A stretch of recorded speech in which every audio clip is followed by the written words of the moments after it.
La depresión es la melancolía sin sus encantos, escribía en algún momento Susan Sontag. En esta época, donde la enfermedad nos alcanza a niveles pandémicos, ahora más que nunca, después de los siglos del rayo de Saturno, se cuela en los hogares, en las oficinas y en bocas del metro de todo el mundo.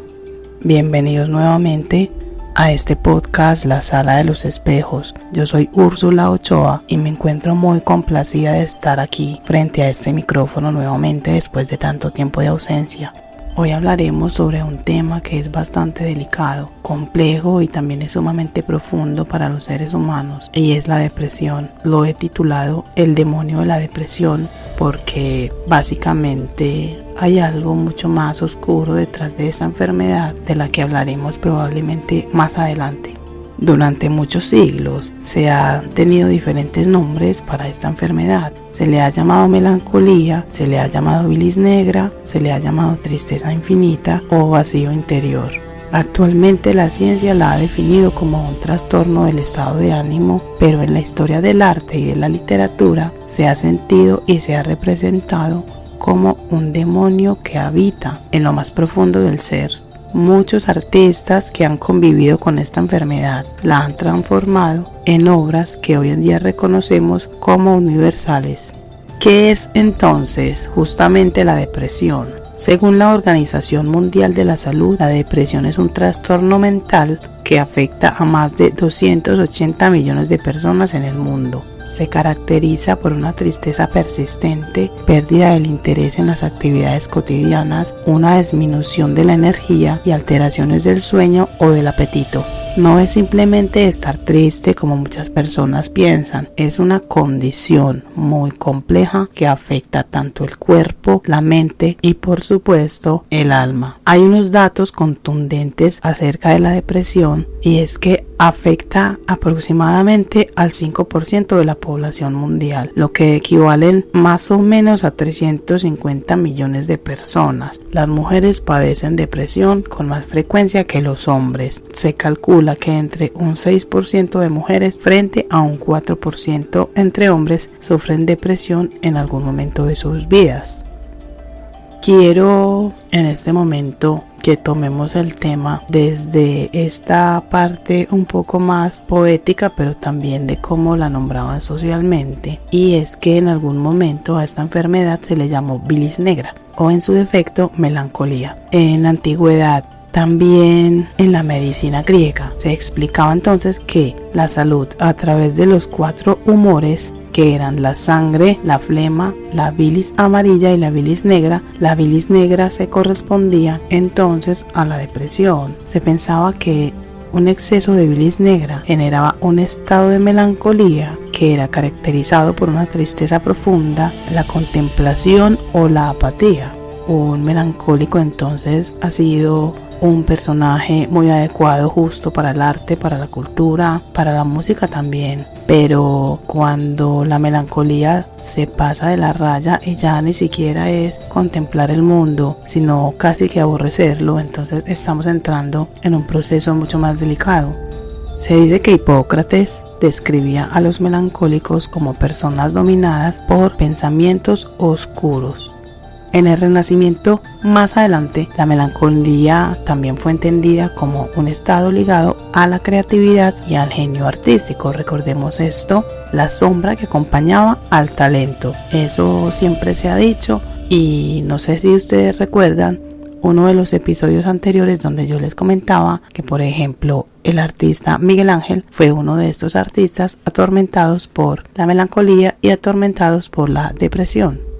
Sobre esto vale recordar también como en el Renacimiento, el alquimista y el filósofo Cornelius Agripa hacía una marcada diferencia entre lo que era llamado el furor melancólico, que era capaz de elevar el alma a distintos grados de imaginación, de raciocinio y de contemplación, y a la bilis negra propiamente dicha, que para este personaje ya era un estado mórbido que provocaba la combustión del alma.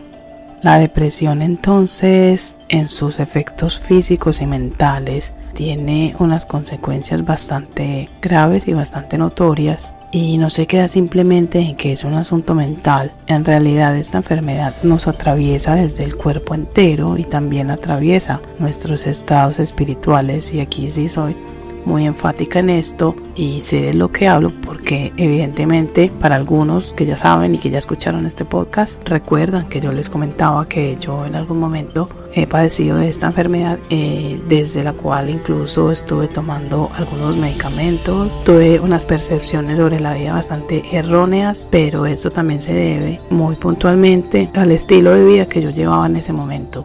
Yo en ese momento puedo dar un testimonio de que yo me siento absolutamente en armonía con mi vida, en armonía con mi trabajo, con las personas que están a mi lado. Y entonces muchas veces me pongo a pensar de si es que las personas que están padeciendo depresión de alguna manera también están rodeadas de un ambiente tóxico, de gente tóxica, de vampiros energéticos, que esto existe mucho y es real, de ambientes que no son adecuados para estas personas o trabajos, etcétera. Lo que pasa es que hay que hacer un trabajo muy profundo, y de esto les hablé también anteriormente, de lo que era el trabajo de sombra, y entonces darte cuenta de cómo sales de allí. Y en términos de lo que pasa mentalmente, es que hay unos sentimientos de desesperanza muy profundos, hay pensamientos recurrentes de muerte, incapacidad para conectarse con las otras personas, aislamiento y mucha apatía. La depresión es en muchos casos invisible desde afuera porque consume desde adentro. De hecho, cuando yo estaba en esa etapa de mi vida, lo único que yo quería era salir a hablar con gente, ver gente, irme de fiesta.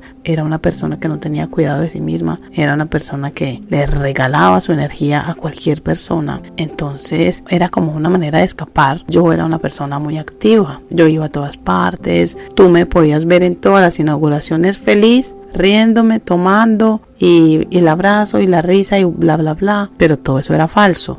Ahora la gente me dice que yo he cambiado un poco porque es algo que de alguna forma estoy haciendo de manera más real. O sea, no me gusta mucho la gente, no me gusta mucho estar por ahí con todo el mundo. En ocasiones salgo, en ocasiones sí, puedo quedarme en una fiesta o algo. De hecho, hace poco estuve reunida con unas personas, y esto lo saben pues los que estaban ahí en la inauguración de la Bienal. Fue bien interesante porque a veces como que salir y encontrarse otra vez con ese mundo con el cual tú tal vez te habías encontrado antes, y ya después cuando regresas de una manera como como que ahí es cuando caes en cuenta de que de verdad no te gusta eso de estar rodeado de tanta gente, pero en el momento lo haces porque estás hablando, porque estás compartiendo, pero realmente es algo que desgasta energéticamente y espiritualmente también para las personas que les interesa este tema, ¿no? Hay unas personas que ni siquiera entienden de eso, entonces es probable que no sepan de lo que estoy hablando. Las personas que saben de lo que estoy hablando saben que este tipo de ambientes, este tipo de reuniones con mucha gente de manera masiva, donde todos están hablando, abrazando, diciendo, fingiendo, todos estamos en plan postizo de alguna manera, pues cuando te vuelves una persona que siente mucho es horrible, horrible, al otro día es horrible y llegas es como drenado, que es básicamente lo que pasa. Entonces esto es lo que podemos llamar los depresivos funcionales. Yo en ese momento, hace años atrás, era una depresiva funcional. A mí la gente me veía escribiendo, saqué adelante una maestría, saqué adelante proyectos, saqué adelante curaduría, saqué adelante muchas cosas, pero realmente por dentro yo estaba destruida. Yo lo que quería era básicamente desaparecer. Me fastidiaba hablar con las personas, me fastidiaba, claro, cuando yo reaccionaba, porque lo que yo tenía también, además de la depresión, fue que se me despertó con base en muchas situaciones que viví en la relación que yo tenía en ese momento. A mí se me despertó la bipolaridad porque se me despertó una manía, porque yo de alguna forma desde que estaba un poco más joven ya manifestaba, tenía inicios de depresión, y de hecho a mí ya me habían hecho un cuadro sobre esto, pero se me despertó la manía, entonces yo era maníaco depresiva, y entonces ahí era cuando la gente me veía muy feliz, contenta, hablando, charlando, etcétera, pero realmente lo que había por dentro era una persona absolutamente destruida por una situación repugnante que de alguna forma uno tolera, y ahí es cuando pueden ocurrir asuntos como que una persona quiera quitarse la vida, que básicamente fue lo que en algún momento llegó a suceder con mi persona. Entonces ¿Es posible salir de estos estados? Sí, claro que sí. No necesariamente empepado como un zombie. Y esto es muy delicado y quiero que no tomen esto como un consejo que les estoy dando de que no se tomen un medicamento si ustedes están tomando medicamentos, pero les cuento que cuando yo tomé medicamentos que me recetaron 5 pastillas diferentes, básicamente yo era un zombie. O sea, no sé ni cómo hice para vivir esos momentos de mi vida, porque yo estaba en un limbo. No recuerdo incluso muy bien momentos de mi vida en ese entonces.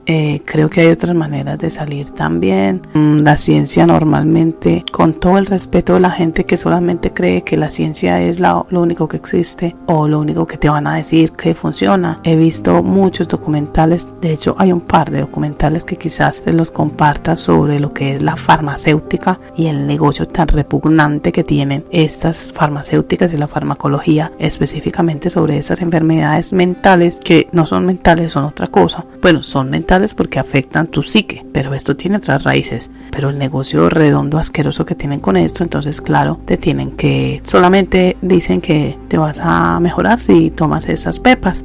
Resulta que yo hace años no tomo pepas y de hecho cuando tomé la decisión de dejar eso, boté incluso a la basura unas que tenía recién compradas hace años cuando empecé otro proceso diferente de mi existir, de mi conciencia, de darme cuenta de quién era yo en el mundo y para qué estaba justo acá. Entonces esas pastillas se fueron para el caño, pero no le estoy diciendo a la gente que lo haga porque probablemente tu psique está muy fragmentada, probablemente eres una persona que no eres fuerte. Yo de alguna manera he sido una mujer muy fuerte, muy resiliente. He vivido cosas que nadie se imagina. He visto con mis ojos cosas y situaciones tanto de este mundo físico como de otras capas de realidad. Entonces por eso de alguna forma yo soy como soy, por eso no le tengo miedo a ningún ser humano, por eso hablo como hablo, por eso pienso distinto. Claro, hay que entender que los depresivos se alejan porque el alma está necesitando esos momentos de soledad. Y perdón nuevamente a esas personas que entran en pánico cuando tú hablas de alma o cuando la palabra alma suena y aparece en mis posts y aparece en lo que yo hablo ahora, porque es que resulta que esa palabra pues es de pánico, sobre todo entre el mundo del arte y de la cultura. No, eso solamente les sirve para hacer discursos patéticos con los cuales manipulan a la gente, pero realmente es un medio bastante burdo, superficial y vacío, y todos esos temas ya los están tomando de hecho casi que como una moda. Estamos entrando otra vez en esas espiritualidades, pero realmente seguimos siendo personas muy inconscientes, muy vacías y muy faltas de esa conexión real con lo que es la divinidad personal y la divinidad también quizás con alguna fuerza superior. Entonces cuando yo hablaba de que el alma necesita soledad, y es porque de alguna manera tu mismo ser interior, tu mismo yo superior sabe o se da cuenta de que hay un ambiente a tu alrededor que te está destruyendo. Entonces lo que yo recomiendo frente a esto es, porque te dicen mucho que tienes que salir, que tienes que, cierto, pero trata de buscar con qué tipo de personas lo vas a hacer. Y otra cosa muy importante cuando tú estás en un proceso de depresión: no consumir alcohol, no consumir drogas, no consumir muchísimo menos drogas psicodélicas, y no te vas a poner con la tontería de hacer el tal viaje de ayahuasca. No, y no es el peor momento, es el peor estado, es la peor forma de querer salir de esto. Y me perdonan pues, pero también están cogiendo todas estas drogas psicoactivas y todas estas drogas que no son medicina realmente, lo están cogiendo como una moda. Son una medicina pero en cierto contexto, con cierta forma de hacerse, y no simplemente porque en un retiro de 2 millones de pesos te van a dar una ayahuasca, entonces ya no, lo están tomando como no es. Y de hecho el ser humano tiene la capacidad de entender y de ver qué le está pasando sin necesidad de eso, sin necesidad de ir o viajar a otras capas de realidad más densas, incluso muchas veces peligrosas, porque mucha gente se queda ahí, y puedes entender qué es lo que está pasando contigo en tu interior sin necesidad de estas cosas. Ahora quiero que hablemos de algo que también hace parte del podcast y que también hace parte del título del podcast, que es el demonio de la depresión, porque así lo quise llamar. Y es porque quiero rozar un poco este tema desde el ocultismo y desde la goetia, si se quiere, porque ustedes saben que yo estudio sobre estos temas y me han interesado mucho desde joven. Y entonces sobre este asunto de la depresión, también hay un demonio específico que está unido a este padecimiento, y resulta que este demonio es el demonio Belfegor. En la demonología cristiana medieval y en la renacentista, Belfegor es considerado como el demonio relacionado con la pereza, con la apatía o con la asedia. Es una forma de apatía profunda que se entiende como desgano espiritual o desgano emocional. En tradiciones demonológicas muchas veces se menciona que Belfegor controla la desolación o induce a estados de abatimiento profundo. Para el conocimiento popular, este demonio es uno de los príncipes del infierno, junto con Belcebú y junto con Satanás. Tiene además un número asociado a él y se le llama, ojo aquí que esto es bien interesante, el primo de Belfegor. Es un número de 31 dígitos y es 1.066.600 billones 1. La idea de ponerle este nombre o el nombre de Belfegor al número primo en cuestión fue acuñada por Clifford Pickover, un editor y columnista estadounidense que en los campos de las ciencias y la ciencia ficción consideraba que este número en sí contenía elementos supersticiosos.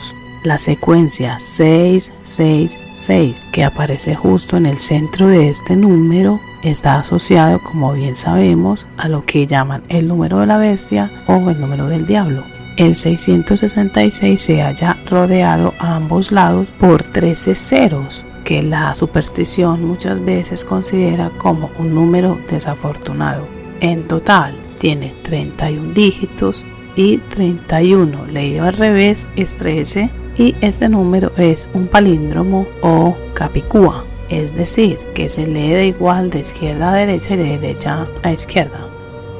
Ahora hablemos de este asunto desde el plano filosófico, desde los estudios en filosofía, y hay un filósofo que ha tratado el tema, que de hecho actualmente le ganó el premio Princesa de Asturias, Byung-Chul Han, quien tenía una visión bastante interesante acerca de la depresión, y es que el filósofo indica que los viejos demonios, miren qué interesante esto ahora que hablamos de demonios, los viejos demonios regresan disfrazados de enfermedades modernas. En su libro La Sociedad del Cansancio, Han explica que el capitalismo actual ya no necesita demonios de los que habían anteriormente en el Renacimiento o en la Edad Media, porque antes eran los demonios susurrando tentaciones, pero ahora es el sistema el que nos convierte a nosotros mismos en nuestros propios demonios, porque nos obligamos a trabajar, a producir, a competir sin límites, y muchas veces en pro de esa competencia. Y miren que yo esto lo hablo mucho en mis posts en Instagram y en esta serie de videos que estaba haciendo. Permitimos que otras personas abusen de nosotros, hagamos cosas que no queremos hacer, trabajemos con gente que no queremos trabajar, saludemos y seamos empáticas o seamos amigables con personas que aborrecemos por el simple hecho de que hacen parte de nuestro entorno profesional, y entonces tenemos que aguantarnos toda su porquería, y esto básicamente hace que tú entres en un estado de ansiedad, de lo que se ha llamado, que Han hace bastante interesante como esa traslación del concepto demonio. Él dice que actualmente no es demonio sino burnout, es decir, que estás colapsado absolutamente, y por supuesto entras en un estado de depresión. Yo tengo muchas historias sobre esto y sobre muchos artistas que me cuentan lo que les pasa, lo que les hacen y cómo se sienten en el medio artístico, y yo digo wow, me siento tan incómoda y tan fastidiada con todo esto, porque además ellos no tienen la posibilidad de mencionarle esto a nadie, ellos no tienen la voz para salir como a veces yo lo hago, que no menciono nombres específicos porque uno entra en unas implicaciones mucho más graves y mayores, pero no crean que ganas no me faltan, porque la lista es gigante, además gigante, de todos los seres nefastos, podridos y corruptos que hay en el mundo del arte. En Medellín, en Colombia, en Bogotá, hablo de mi gremio, hablo de lo que conozco. Estoy absolutamente segura que a nivel mundial es igual. Entonces, claro que son seres que terminan muchas veces cediendo a estas presiones, a la falta de pagos correspondientes, a no tener la suficiente visibilidad, a ver que no te están tomando en serio. muchas veces a darte cuenta que el talento no importa, que no importa la técnica, que no importa tu disciplina, que no importa tu trabajo y que lo que importa es hacerle la risita al curador, a la curadora, a la directora del museo, a ser hipócrita y a ponerte máscaras para que puedan aceptar tu trabajo y para que te puedan llamar para que pertenezcas a ese grupo, a esa exposición, a esa investigación o a esa oportunidad. Entonces esto es tan terriblemente repugnante para una persona que hace su trabajo de manera seria, que esto hace que el mundo del arte esté inundado de gente con depresión, de gente con problemas de ansiedad, de gente que ya no quiere seguir haciendo arte justamente por esto. Y en algún momento eso era lo que me pasaba a mí también. Lo que pasa es que yo, casi que como el ave fénix, yo resurjo y resurjo y resurjo porque no me voy a dejar tampoco de toda esa gente cochina que hay afuera, y porque también me estoy dando cuenta de que estoy siendo una voz importante, así a muchos les pique la oreja y les llene de rabia lo que estoy haciendo, pero estoy siendo una voz importante para mucha gente que casi que prácticamente todos los días me escriben, enviándome mensajes, contándome cosas, y entonces sé mucho de lo que pasa en ese gremio, con hombres, con mujeres, con directores. Sí, soy una persona de cuidado porque ya yo no me, o sea, a mí ya no me meten en el cuento.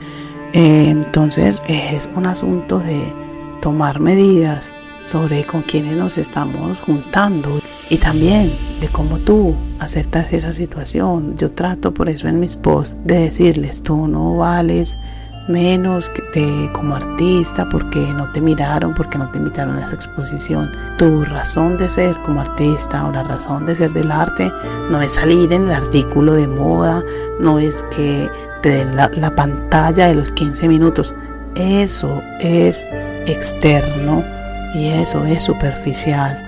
Realmente el arte tiene otro propósito. Tú haces arte por otra cosa, no por si te nombraron o no en un periódico. Pues de hecho han habido exposiciones en las cuales yo he participado y a mí nunca me nombran a otros. ¿Por qué? Pues no sé. Recuerden que yo en algún momento les hablaba de artistas y escritores que habían tenido y que convivieron de hecho durante sus carreras con esta enfermedad. Refresquemos un poquito la memoria sobre esto. Y acá quiero mencionarles a uno de los artistas que más me conmueve a mí y su obra me gusta mucho, y es un artista del cual ya tenemos un episodio completo que es bellísimo, que es Mark Rothko. Este pintor estadounidense, que era el maestro del expresionismo abstracto, creó unos lienzos donde el color se volvía una atmósfera, y como les comentaba yo en este episodio sobre Rothko, era una emoción pura. Sin embargo, su vida estuvo muy marcada por episodios depresivos. En 1970, Rothko se quita la vida en su estudio debido justamente a asuntos y a problemas que tenía con el medio del arte, y también interiormente sentía ese vacío. Y estas pinturas eran como unos campos de color suspendidos donde hoy parecen resonar mucho con ese silencio y con ese vacío que dejó el pintor. Vincent van Gogh también fue un personaje que es de hecho uno de los más emblemáticos y de los más icónicos, que padeció estos intensos episodios de depresión y de psicosis. Pintó 800 cuadros en una década, y estas obras estaban cargadas de una luz y de una energía muy bonita que contrastaban con su crisis. Creo que se los mencioné o se los compartí en mi newsletter, para que también vayan y se suscriban a mi newsletter por si no están allí, porque yo ahí comparto muchas cosas, textos que no están en todas partes, películas, investigaciones y muchas veces como anécdotas que encuentro que son difíciles de encontrar normalmente. O sea, no es que las esté dando, pero me gusta investigar como sobre ciertos temas de manera un poco más profunda y encuentro cosas muy interesantes. En mi newsletter yo les comparto todo esto, y también les compartí una película sobre Vincent y un documental bien interesantes, y era muy triste porque la vida de este pintor fue pues relativamente corta. Vincent terminó trágicamente a los 37 años, que recuerden que ya había una teoría de que era que él se había suicidado, pero esto se empieza a transformar a medida que pasan los años, a medida que investigan, y resulta que se dan cuenta de que no fue Vincent el que se disparó, sino que fue en el que otra persona le disparó, un chico le disparó, un joven, no sé, bajo otras circunstancias. Edvard Munch también lo mencioné, es el creador de esta obra emblemática El Grito, y donde él decía que la enfermedad, la locura y la muerte fueron los ángeles negros que custodiaron mi cuna. Munch padeció de ansiedad, de depresión a lo largo de su vida, y es algo que se refleja en sus figuras absolutamente atormentadas. Otro personaje, otro artista importante que padeció esta enfermedad fue Goya, Francisco de Goya. Quedó sordo y entró en un periodo de oscuridad que es muy evidente también a través de su serie Pinturas Negras. Tenía visiones fantasmagóricas, tenía problemas para dormir, padecía de delirios de persecución. Goya veía seres, veía personajes y veía cosas en la penumbra, porque no sé si ustedes recuerdan, pero él también pintaba a oscuras, y de hecho lo que hacía era que ponía una vela, tenía un sistema en su sombrero, que eso lo vi, si mal no estoy, en una película sobre Goya. Entonces entiende uno la atmósfera de su obra en su último periodo, cierto que fue como uno de los más oscuros, pero también fue debido a esta situación. Miguel Ángel Buonarroti, como les comentaba en un episodio anterior y como les mencioné ahora, atravesó por crisis existenciales y depresivas tremendas. Sus cartas mostraban un espíritu muy torturado, porque él dejó una serie de cartas escritas que hay en un documento que de hecho leí hace poco, y también él se regía por una fe hacia una entidad que le revelaba, o que él decía que de alguna forma lo poseía. Aquí hago comillas o pongo paréntesis, porque recuerdo muy bien cuando en el medioevo no se permitía que los artistas firmaran sus obras, porque de alguna manera había todo este pensamiento en el que el artista era como un canalizador de la divinidad, ¿cierto? Entonces decían que los artistas no eran los que hacían las obras, sino que era un ser superior, y entonces el artista era simplemente como el canalizador de esto. Sí, ahora que entendemos muchas otras cosas, yo tengo esta visión.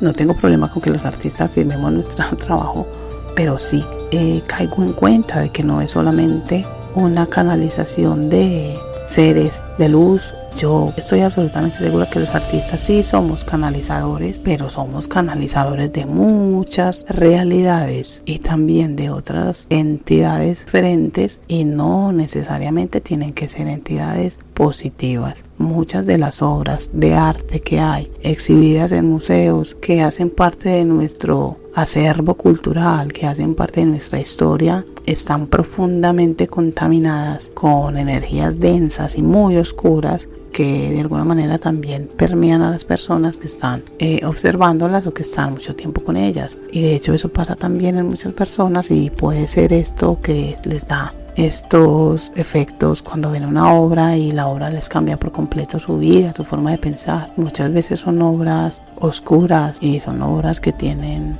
frecuencias un poco más bajas, y creo que yo hablaba de esto en otra ocasión, pero tengo muchas ganas de tocar este tema en un podcast completo y de hecho darles ejemplos de esas obras. Yo hice en mi Instagram una publicación bastante interesante donde les reuní 13 obras este 31 de octubre, que de hecho fue extraño porque como que nadie le paró bolas, pero era increíble la selección que hice de obras, que algunas tienen unos asuntos que van como más allá de nuestra comprensión de la realidad, o que van un poco más como en lo que la gente llama superstición o maldición, porque son obras que causan o han causado efectos adversos en el ambiente cuando están en algún lugar. Entonces es como que tengo ganas de hablarles de estos temas, porque yo sé que hay mucha gente que les interesa. En la literatura, continuando con estos artistas que han padecido esto, Rimbaud, recuerden, este poeta francés tan rebelde y que abandonó la escritura luego de años de excesos y de sufrimiento.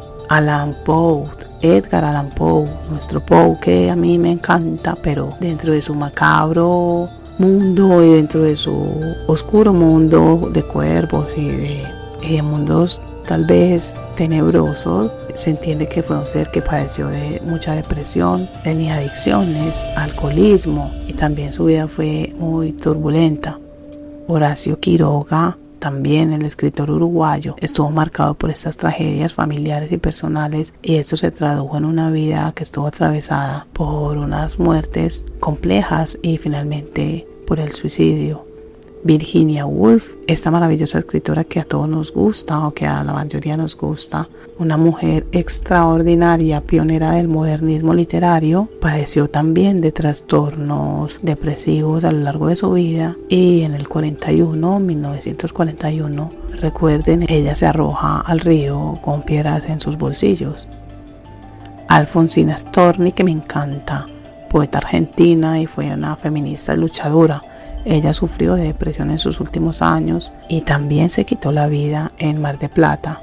Sylvia Plath, esta poeta norteamericana, autora de La campana de cristal, que retrató con crudeza este mundo de la depresión. Ella también dejó el mundo a los 30 años, dejando además una obra desgarradora.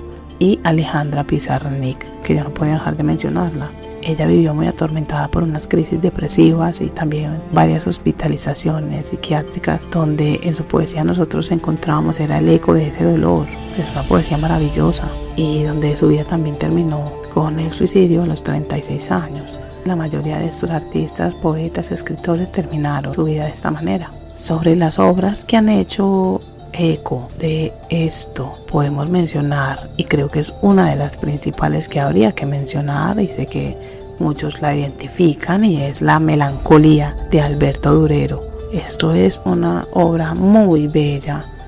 Recuerde que estamos hablando de pleno renacimiento alemán, cuando Durero era uno de los grabadores o de los pintores más brillantes en ese tiempo.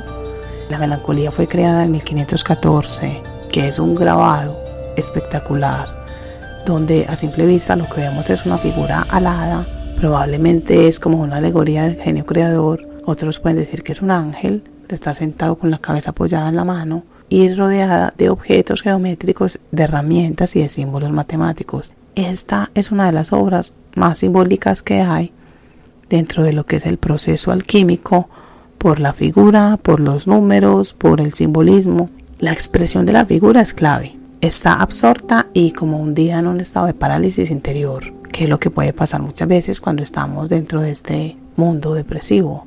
Y vale anotar además acá en este punto en que Durero no realizó el grabado en una época donde la melancolía se entendiera como tristeza solamente, sino que era una condición ligada al genio. Lo fascinante justamente de la melancolía es que no muestra un estado pasivo, sino que hay una tensión entre la mente y el bloqueo existencial. La esfera, el compás, la balanza y la escalera sugieren conocimiento, pero la figura no los utiliza. Y así el grabado puede convertirse en ese espejo de la dualidad de esta melancolía, que era en ese momento considerada la fuente de la genialidad, pero también del sufrimiento. Otra obra que es bien conmovedora es de Vincent y es Anciano apesadumbrado, una pintura de 1890, y entonces estamos en el último año de vida de Vincent. En 1890, recuerden que él ya estaba internado en el sanatorio de Saint-Rémy y realizaba una serie de obras que estaba reflejando con crudeza ese estado en el que Vincent se encontraba. Era una de las obras más desgarradoras en ese momento. En ella vemos a un hombre mayor encorvado en una silla, con la cabeza hundida entre las manos. El gesto lo dice todo: cansancio absoluto, desesperanza, un dolor que no se puede nombrar. Van Gogh utiliza pinceladas rápidas, intensas y casi violentas que transmiten la urgencia de un estado emocional. Los tonos azulados y ocres envuelven la figura en una atmósfera de soledad infinita. Lo conmovedor es que esta obra podría ser un autorretrato emocional del propio Vincent. En cartas a su hermano Theo, hablaba de su tristeza infinita y de sentir que vivía al borde de la desesperación. Apenas unos meses después de pintar este cuadro, Vincent deja este mundo. Hay otra obra que yo sé que muchos conocen y que también es una obra bastante poética, y es Apatía, Autómata, de Edward Hopper. Estamos en Nueva York en 1927 cuando Hopper pintó Autómata, conocida también como Apatía. En esta vemos a una mujer joven sentada sola en una cafetería es una de las pinturas que a mí me gustan mucho porque es bastante atmosférica, a pesar de la soledad de esta chica, donde una luz eléctrica se refleja en el rostro pensativo del personaje, mientras que a su alrededor reina un vacío muy inquietante. Esta obra refleja un momento histórico. La sociedad estadounidense estaba pasando un periodo de entreguerras que estaba marcado por la modernización, recuerden, de las grandes urbes y al mismo tiempo por un sentimiento profundo de alienación, donde esta mujer no aparece simplemente esperando, sino que está como atrapada en una introspección melancólica donde el silencio la desconecta del mundo. Hopper era un observador de la soledad urbana. A pesar de estar llenos de autos, de edificios, ruido, también entendía cómo el hombre vive una soledad, así esté rodeado de objetos y de cosas. En sus cuadros hay unos personajes que están juntos pero incomunicados, ocupan espacios públicos pero aparecen aislados. En Autómata entonces no se habla de una desesperación como podemos ver un poco más en El Grito, por ejemplo, de Munch, o en El Anciano de Vincent, sino que es más bien una depresión silenciosa. Es esa que se esconde tras una rutina de lo cotidiano y es esa que padecen tantas personas. El periodo azul de Picasso, recuerden, ahora vamos al siglo XX, donde Picasso tenía 20 años y entró en una etapa que es una de las etapas más sombrías del artista, la muerte de un amigo íntimo de él, que era Carlos Casagemas, quien se suicidó por un desengaño amoroso. Parece que marcó profundamente la vida del pintor y a partir de ese dolor es que nace lo que conocemos como el periodo azul de Picasso. Durante estos años, Picasso pintó con una paleta casi monocromática de azules fríos y verdes apagados. Esas figuras eran mendigos, ciegos, prostitutas, madres con hijos famélicos, personajes enfermos, marginados de la sociedad, y que de alguna manera reflejaban no solo la tristeza personal del artista, sino que también reflejaba la pobreza y la desesperanza de España y de Francia a comienzos del siglo XX. La depresión de Picasso se traduce en cuerpos alargados, delgados, que parecen espectros. Los rostros tienen expresión de abatimiento absoluto y la atmósfera de las obras transmiten una sensación de duelo continuo. Este periodo azul de Picasso no fue solamente un momento estético, sino que fue una catarsis. Picasso volcó en este periodo todo su dolor personal y al hacerlo le dio al mundo algunas de las imágenes más interesantes y más inquietantes sobre la tristeza humana. Vamos ahora, terminando esta lista de 5 pinturas, con las pinturas negras de Goya. Estas pinturas fueron realizadas aproximadamente entre 1819 y 1823 y aunque no estaba en mi lista inicial, creo que vale la pena incluir estas pinturas negras de Goya porque son el testimonio más radical de la depresión en Occidente.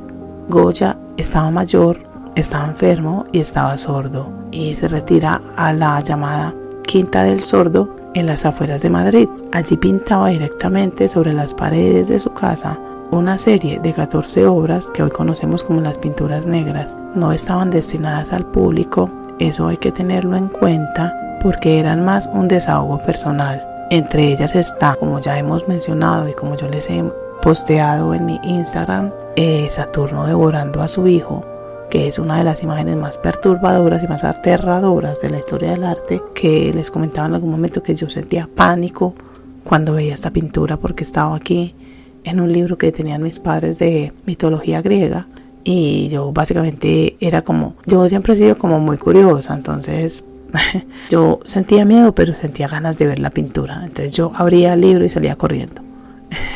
Y entonces uno entendía y puede ver cómo esa mirada de Saturno tan desorbitada y tan enloquecida refleja realmente también lo que es la brutalidad de la condición humana y cómo estas pinturas negras eran el reflejo mental de Goya, porque él sentía también miedo, desesperación, aislamiento. Él estaba muy preocupado sobre su estado emocional y también sobre su estado físico, el hecho de que él se quedara sordo y también estaba teniendo problemas de visión y también estaba teniendo enfermedad, era algo que lo atormentaba bastante y entonces la depresión de Goya se convierte de alguna manera en una visión alucinada, en una crítica a la sociedad y al mismo tiempo puede ser en una confesión.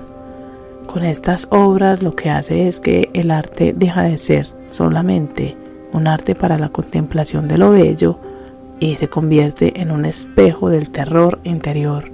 Por eso es que digo que hay obras que tienen una frecuencia un poco baja, que hay obras que realmente cuando tú las ves casi que sientes esa pesadumbre y esa angustia y esa depresión del personaje que estaba pintando en ese momento aquello, porque lo que hacemos los artistas finalmente es volcar toda nuestra energía en un propósito o en un mensaje que está condensado a través de la materia y que aunque no digamos específicamente cuál es ese mensaje, pues ahí está y se refleja y lo pueden sentir las personas. Yo recuerdo, por ejemplo, en algún momento, yo creo que también lo conté, cuando yo estuve en Bogotá el último año que fui a la feria de Arbo. Este año no pude ir lamentablemente. El último año que estuve, que fue 2024, me hospedé en un lugar que estaba lleno de unas pinturas absolutamente horribles, aterradoras. No voy a decir el nombre del lugar porque de pronto no quiero hablar de como pues dañar el lugar, cierto, como la reputación del sitio, pero porque hay gente que se hospeda allí. Pero wow, yo cuando sentí la persona que había hecho esas pinturas y lo que había ahí, porque era como una persona que era enferma, de hecho parece que la amputaron las piernas, etcétera. Era asqueroso. De hecho, como el sentimiento que yo la emoción que llegué a sentir viendo eso era más como de repugnancia. O sea, no era de compasión, era muy curioso. La misma noche amanecimos ahí y ya después tuve que desplazarme. Recuerdo que me devolví para acá, para Medellín, porque ya había visto la feria, la vi demasiado rápido. Fue un poco como en ese momento tenía como mucho mis dudas, mi decepción. No estuve muy conectada con esta feria. Entonces dije, no, yo no voy a pasar una noche más acá en la casa del terror. Entonces me devolví. Pero es porque es de lo que les hablo. Todo tiene frecuencia y las obras también. Hablando justo de esto, de las piezas de las que estábamos hablando, que vienen de épocas distintas, ¿cierto? El Renacimiento, el Romanticismo, la modernidad o la vanguardia, todas comparten esa misma verdad, y es que la depresión ha acompañado al ser humano siempre y ha adoptado diferentes nombres y diferentes formas, que pueden ser... Acabaron de sonar las campanas, siempre me pasa lo mismo, además ya iba a hablar del demonio, entonces ahí suenan las campanas. Les estaba comentando que pueden adoptar nombres y formas tanto simbólicas como demoníacas, como místicas, como visuales, ¿cierto? Todas estas manifestaciones de la depresión. Durero nos muestra, por ejemplo, la melancolía como parálisis del genio, Van Gogh como desesperación, Hopper como soledad silenciosa en medio de una ciudad, Picasso como un duelo que transforma en azul y Goya como una visión oscura del mundo en ruinas. Entonces el arte en cada caso se convierte en un refugio y en una confesión. Es una mirada que nos dice lo que las palabras no pueden expresar. Ya para que vayamos cerrando un poco, quiero que compartamos unos libros que yo siempre lo hago y me encanta.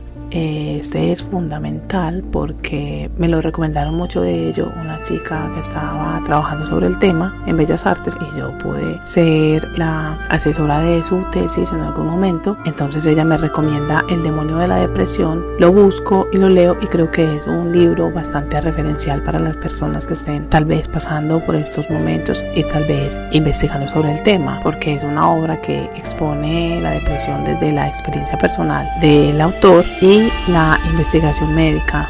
Otro libro que siempre se lo recomiendo, yo creo que ustedes lo han anotado varias veces, y es Atrapados por Saturno, y es un recorrido histórico por la figura del artista melancólico desde la antigüedad hasta el romanticismo. Este es uno muy bueno que yo se los compartí en mi newsletter y es El Sol Negro, Depresión y Melancolía, de Julia Kristeva. Recuerden que yo les hablé de lo que significa el sol negro en el episodio sobre Saturno. Este es un texto psicoanalítico y filosófico muy interesante que analiza la melancolía como experiencia cultural y subjetiva. Y finalmente, el libro que a mí también me ha como digamos que he cambiado bastante como esta percepción, es el libro Los artistas y la depresión, y es un ensayo que conecta la vida psíquica de los creadores con su producción artística, explorando la relación entre el arte y el sufrimiento. Ya para que cerremos este episodio, el episodio del mal, si lo recuerdan, quedó largo, pero es un episodio buenísimo. Se lo recomiendo muchísimo por si no lo han escuchado. Entonces quiero terminar acá este episodio recordándoles que la depresión no es solamente un malestar personal, no es solamente un estado mental en el que se va a solucionar comiendo más o tomando trago. Realmente la depresión tiene una herida colectiva y lamentablemente también hay un egregor que pertenece a esto. En algún momento también les voy a explicar más a fondo lo que significa un egregor, pero básicamente es una energía colectiva que se forma a partir de la reunión de muchos pensamientos humanos, y esto se forma en lo que uno llamaría el plano astral, y se puede tener diferentes formas, tamaños. Hay unos muy horribles porque generalmente un egregor no es positivo, aunque también los hay, pero los positivos han sido más como creados específicamente por covens o reuniones de magos o etcétera. Los artistas han hecho de esa sombra una forma de belleza en muchas ocasiones. También la han transformado en imágenes, palabras y sonidos que nos permiten reconocer nuestra fragilidad. Pero también muy importante, y este es el mensaje que les quiero dejar, especialmente a las personas que están padeciendo en este momento de una depresión, sea severa, sea principio de depresión, sea en el estado en el que se encuentren, de que recuerden que esto simplemente son pruebas momentáneas para entender que lo que nosotros vinimos a trabajar acá como humanos es justamente nuestra fortaleza, es sacar el músculo interior que tenemos. Entonces no es que la depresión es para siempre y que no, es una prueba. Lamentablemente esta prueba no todo el mundo la pasa, pero es una prueba, y es una prueba de transformación.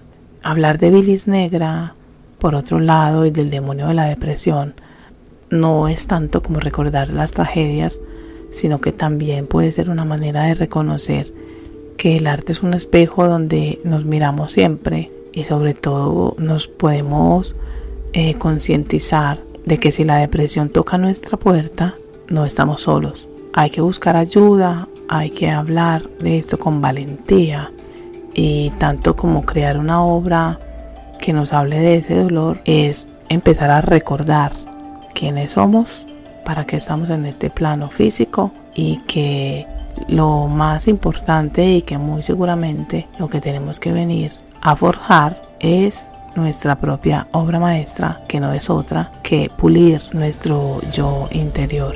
Entonces es como el mensaje que les quiero dejar en el podcast de hoy. Un abrazo desde mi estudio improvisado.